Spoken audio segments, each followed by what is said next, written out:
કેમ છો વિદ્યાર્થી મિત્રો? તમારું સ્વાગત છે. આજે આપણે ભણવાના છીએ દળનું માપન. ઓકે, તો સૌથી પહેલા દળ એટલે શું? દળ એટલે શું? તો સિમ્પલ આપણે કન્સેપ્ટ જે જાણીએ છીએ એનું એક એક્ઝામ્પલ તમને સમજાવું. તો કે આ એક બોટલ છે ઇંકની. આ બોટલ અત્યારે માની લો ખાલી છે અને એને તમે વજન કાંટા પર મૂકશો, ભૌતિક તુલા પર તમે મૂકો તો એનું તમને વજન બતાવશે. કંઈક વજન મૂલ્ય બતાવશે. જો આ સંપૂર્ણ ભરેલી હશે તો આનું વજન વધારે હશે. એ આપણને ક્લિયર નોલેજ છે. એક હજુ એક્ઝામ્પલ આપણે સમજીએ તો કે માની લો કે એક ગ્લાસ છે અને એક તપેલી છે. બંનેના આપણે ફૂલ એકદમ પાણી ભરી નાખ્યું છે. એકદમ ફૂલ પાણી ભરી નાખ્યું છે. તો તમને કોનું દળ વધારે દેખાશે અને કોનું દળ તમને વધારે માપનમાં આવશે કે આનું દળ વધારે છે કે આનું દળ વધારે છે? તો તમારો આન્સર ક્લિયરલી આ જ હશે કે આનું દળ વધારે છે. તો કારણ શું? એમાં રહેલા પાણીનો જે જથ્થો છે એ ગ્લાસના પાણીના જથ્થા કરતા વધારે છે. ક્લિયર? તો અહીંયા આપણે પદાર્થ જે છે, અહીંયા તપેલી એક પદાર્થ લઈ લો, ગ્લાસ એક પદાર્થ લઈ લો.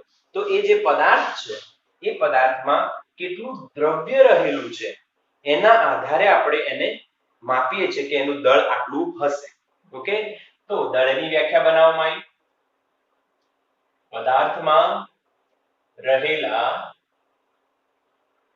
દ્રવ્યના જથ્થાને પદાર્થનું દળ કહે છે. સિમ્પલ વ્યાખ્યા, જે પદાર્થમાં અંદર રહેલું દ્રવ્ય વધારે, એનો જથ્થો વધારે, એનું દળ વધારે. જેમાં અંદર રહેલું દ્રવ્ય વધારે છે એનું દળ વધારે છે અને જેમાં અંદર રહેલું દ્રવ્ય ઓછું છે. ક્લિયર છે બંનેનું કમ્પેરિઝન? ઓકે, તો આ સિમ્પલ દળની વ્યાખ્યા. હવે દળ જે છે એ કઈ રીતના, એક ક્વેશ્ચન એવું થાય આપણને કે દળનો જે માપન કરીએ છીએ એનો એકમ શું?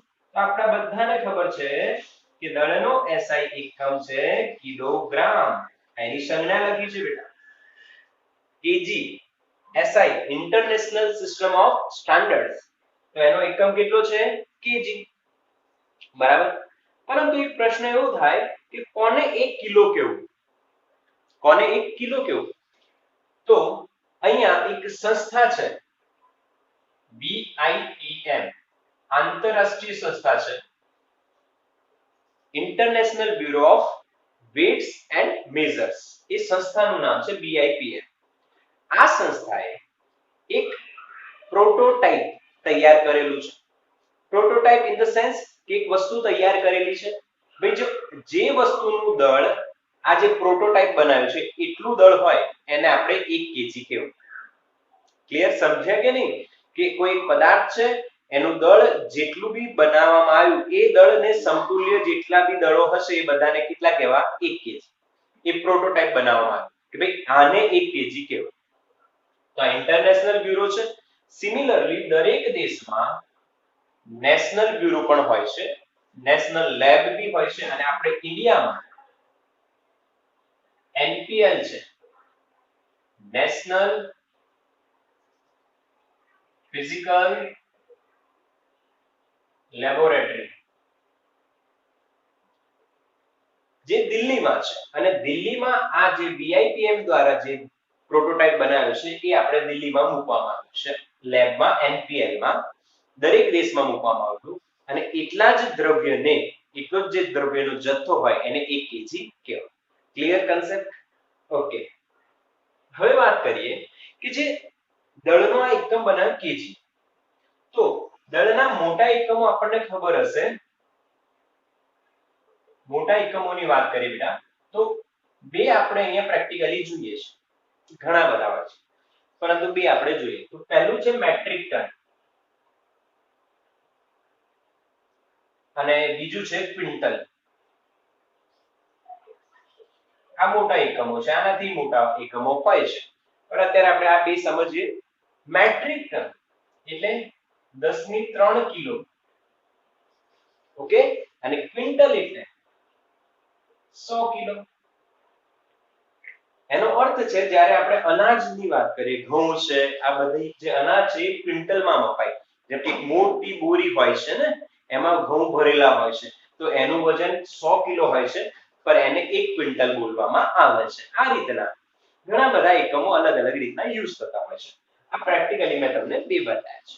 અચ્છા, પરંતુ સામે જો બીજી બાજુ, તો જે નાના દળ છે, સૂક્ષ્મ દળ, જેમ કે કોણ, તો કે ભાઈ આપણે વાત કરીએ પરમાણુ, અણુ, ઇલેક્ટ્રોન, પ્રોટોન, ન્યુટ્રોન, આ બધાના દળો ખૂબ જ સૂક્ષ્મ હોય છે.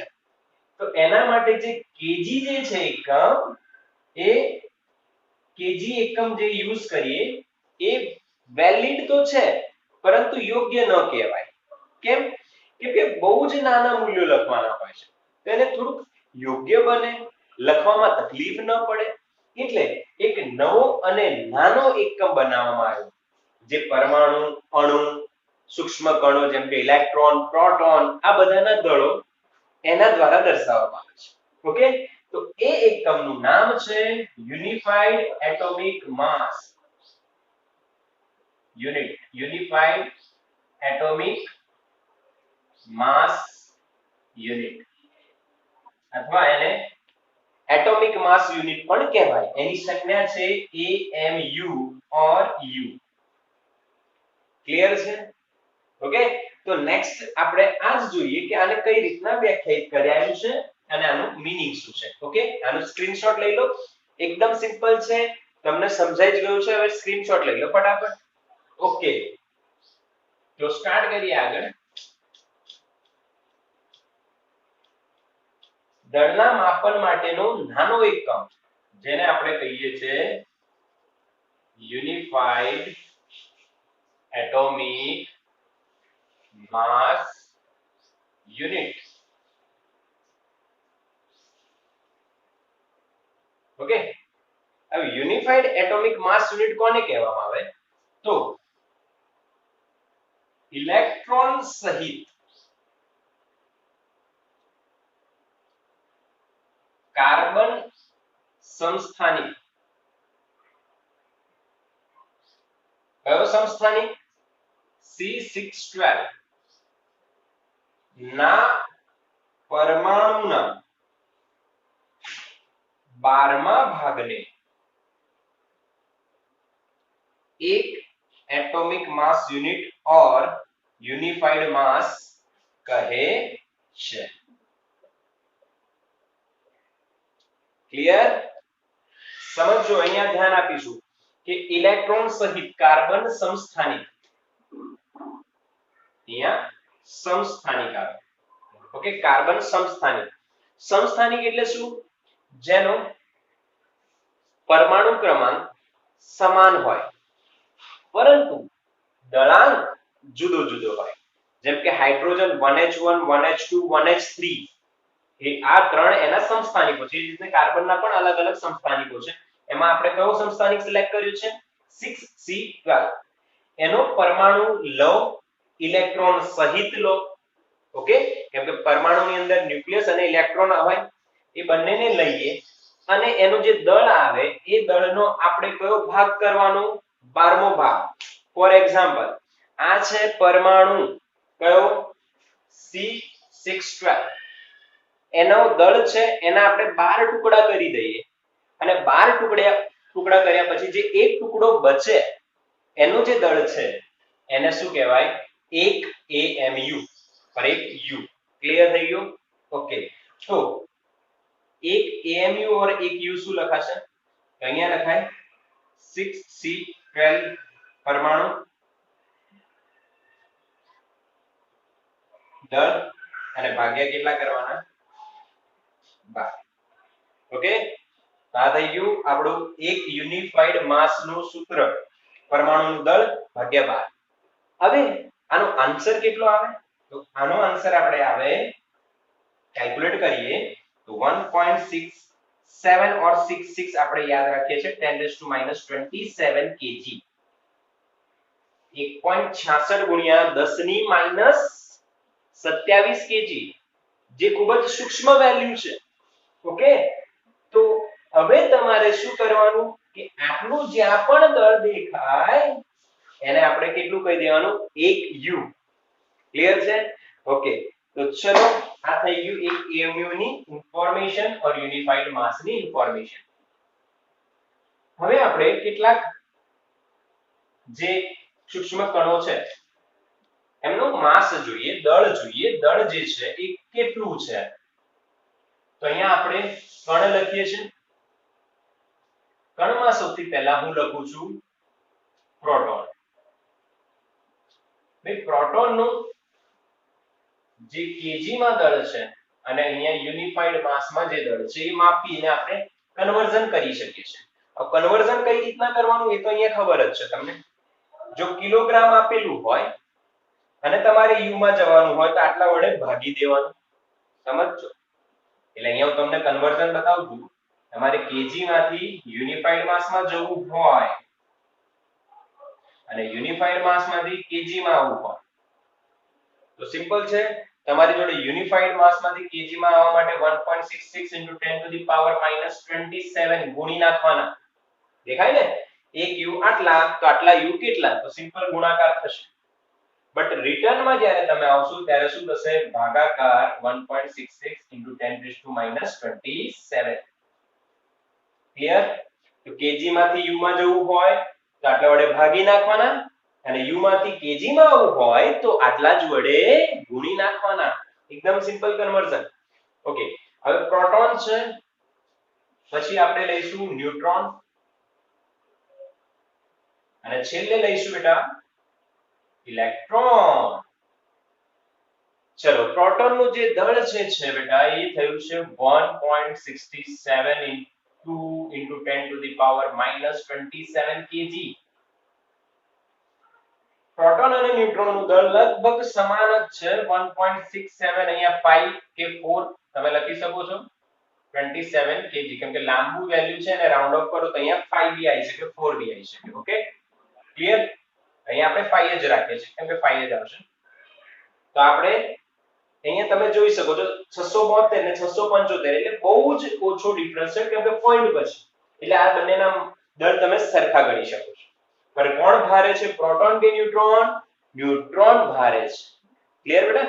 ઓકે, ચલો ઇલેક્ટ્રોન નું તો બહુ જ સૂક્ષ્મ દળ છે. 9.109 * 10⁻31 kg.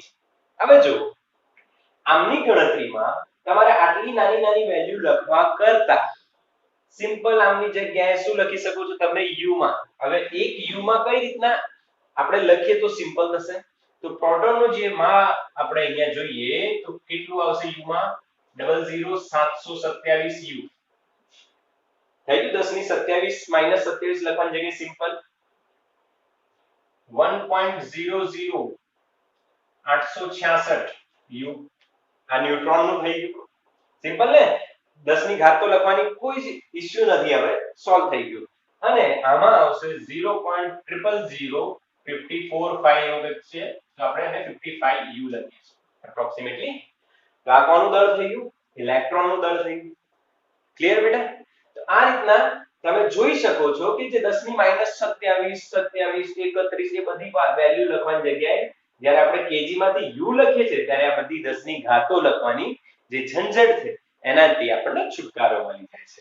ઓકે, તો હવે બી તમે આનું એક સ્ક્રીનશોટ લઈ લો બેટા. થોડીક વાત બાકી છે એ કરીએ છે અને દળનું માપન આપણું પૂરું થઈ જશે. ઓકે, ચલો હવે AMU આપણે વ્યાખ્યાયિત કરી દીધું, એની વેલ્યુ અને જોઈ લીધી બધી વાતો. હવે પ્રેક્ટિકલી દળનું માપન કઈ રીતના થતું હશે? તો આપણી જોડે 3 કેટેગરી અવેલેબલ છે દળ માટેની. દળ માટેની આપણી જોડે 3 કેટેગરી અવેલેબલ છે. જેમ કે પહેલી સામાન્ય જીવનમાં અથવા રોજિંદા જીવનમાં.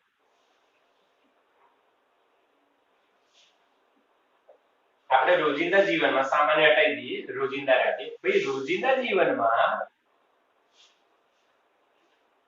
જે માપ આપણે કરીએ છીએ દળનું એ એક તુલા. હવે તમને ખબર છે અત્યારે ઇલેક્ટ્રોનિક વેઇટ માપવા માટે ઇલેક્ટ્રોનિક વેઇંગ મશીન આવી ગયું છે. એ સિમ્પલ વેઇંગ મશીન જે હોય છે એનાથી આપણે માપતા હોઈએ છીએ. જો નહીં તમને ખબર છે કે આવી રીતના તુલા આપણે જોઈ છે. અહીંયા બેલેન્સ કરવા માટે એક એરો હોય છે, એ સીધો સ્ટ્રેટ રહે. આ રીતનું આપણે આ તુલા છે. અત્યારે ઇલેક્ટ્રોનિક પણ આવી ગઈ છે. આ સિમ્પલ રોજિંદા જીવનમાં આપણે ઇલેક્ટ્રોનિક તુલાથી અત્યારે મેઝરમેન્ટ થતું હોય છે. બીજું દળ આવે છે મોટા દળો. મોટા દળોમાં કોણ આવે?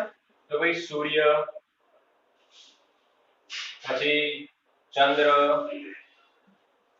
આમ એક્સેપ્ટ આ બધા જે ગ્રહો છે એનું દળ કઈ રીતના માપવામાં આવે? તો એના માટે ન્યૂટનના ગુરુત્વાકર્ષણ નો નિયમ તમે ભણી ગયા છો બેટા. 9-10 ની અંદર ક્યાંક આ આવી જશે. એનો ઉપયોગ કરવામાં આવે છે. F એનું સૂત્ર લખું છું gm1m2/r². આનો ઉપયોગ કરીને જે મોટા દળો છે એમનું માપન કરવામાં આવે છે. એક દળ પૃથ્વીનું, બીજું દળ એ ગ્રહનું. g ની વેલ્યુ આપણને ખબર છે, પૃથ્વીનું દળ બી આપણને ખબર છે. અંતર દ્રષ્ટિ સ્થાન ભેદની રીતથી માપવામાં આવે છે અને બળ નું મૂલ્ય શોધીને આપણે આ સોલ્વ કરી શકીએ છીએ. ઓકે, તો ક્લિયર છે. તો સિમ્પલ તમારે યાદ શું રાખવાનું કે ભાઈ મોટા દળોનું માપન કરવા માટે ન્યૂટનનો ગુરુત્વાકર્ષણનો નિયમ ઉપયોગમાં લેવામાં આવે છે.